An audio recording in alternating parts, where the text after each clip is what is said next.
Baik, Assalamualaikum warahmatullahi wabarakatuh. Perkenalkan, nama saya Hermansah dari jurusan Bimbingan Konseling Islam.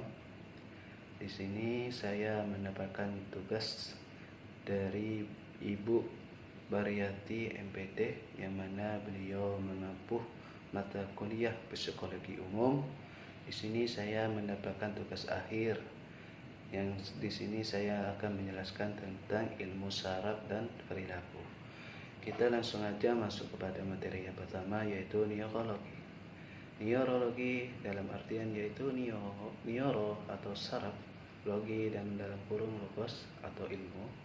Neurologi adalah ilmu yang mempelajari tentang saraf dan berbagai kelainan yang terjadi atau memberi pemahaman tentang anatomi fisiologi sistem saraf. Sistem saraf itu menjadi dua bagian.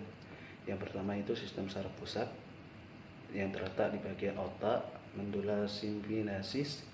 Yang kedua itu sistem saraf otonom, saraf simpati, saraf parasimpati. Ada juga yang memberi pengenalan tentang kelainan yang terjadi pada sistem saraf dan otak yang terkait dengan anak kebutuhan khusus. Sistem saraf ada dua bagian pusat, yaitu ada pusat pengambilan dan putusan. Sistem saraf pusat yaitu dan saraf tepian bekerja bersama mengatur berbagai aktivitas sehari-hari manusia, bernapas, berpikir, dan mengingat. Yang kedua itu sistem saraf tepian, saraf atau nervus. Perjalanan saraf yaitu saraf keluar dari otak menuju organ-organ tubuh seperti mata, telinga, wajah, hidung, dan medula spinalis. Dari medula spinalis saraf diteruskan menuju bagian tubuh yang lebih rendah seperti tangan dan kaki. Terus neuron sensoris menerima rangsangan dari lingkungan, diteruskan ke medula spinalis secara cepat, diteruskan ke otak. Otak mengeluarkan pesan dan memberikan respon. Respon diteruskan oleh neuron motoris bagian tubuh yang lainnya. Bagian 2 yaitu tentang perilaku. Kita masuk dulu dalam pengertian perilaku adalah segenap manifestasikan hayati individu dalam berinteraksi dengan lingkungan, mulai dari perilaku yang paling nampak sampai yang tidak nampak, dari yang dirasakan sampai paling yang tidak dirasakan.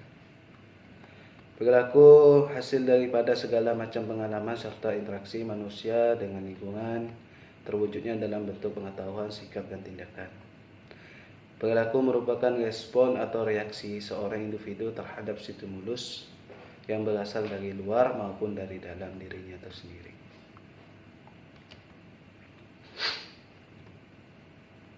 Ada juga di sini jenis-jenis perilaku individu menurut Akvian, dibagi menjadi 5 bagian, yaitu pertama perilaku sadar, perilaku yang melalui kerja otak dan pusat susunan saraf. Perilaku tak sadar, perilaku yang spontan atau insting. Perilaku tampak dan tidak nampak, perilaku sederhana dan kompleks. Yang terakhir yaitu perilaku kognitif, efektif, konatif, dan psikomotor.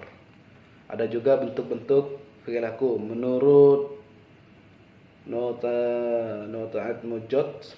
Dilihat dari bentuk respon terhadap stimulus, maka perilaku dapat dibedakan menjadi 2 bagian. Yang pertama yaitu bentuk pasif, perilaku tertutup.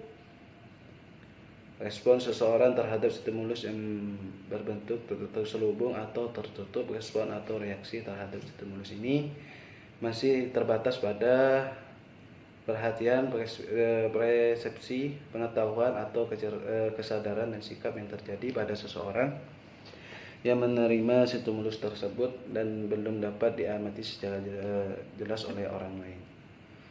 Yang kedua yaitu perilaku terbuka. Respon terhadap stimulus tersebut sudah jelas dalam bentukan tindakan atau praktek yang dengan mudah dapat diamati atau dilihat orang lain.